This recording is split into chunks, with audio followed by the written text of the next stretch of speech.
Dumaan sa loob ng exclusive economic zone ng Pilipinas ang isang attack submarine ng Russia.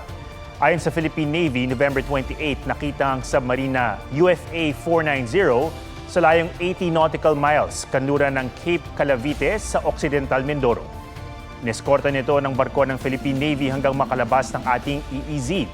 Sa ulat ng Russian News Agency, ang submarine ay galing sa sinalihang naval exercises sa Kota Kinabalu, Malaysia at pauwi na sa kanilang Pacific Fleet base sa Vladivostok. Ikinabahala ni Pangulong Marcos ang anyay panibagong panghimasok sa ating EEZ. Pero paglilinaw ng National Security Council, dumaan ang submarine sa may tuturing na high seas kung saan malayang makapaglalayag ang mga sasakyang pandagat. Tingin ng ilang eksperto, posibleng may mechanical problem kaya umangat sa dagat ang submarine. Posible rin daw na may mensaheng gustong ipahiwatig ang Russia sa Amerika at mga kaalyado nito.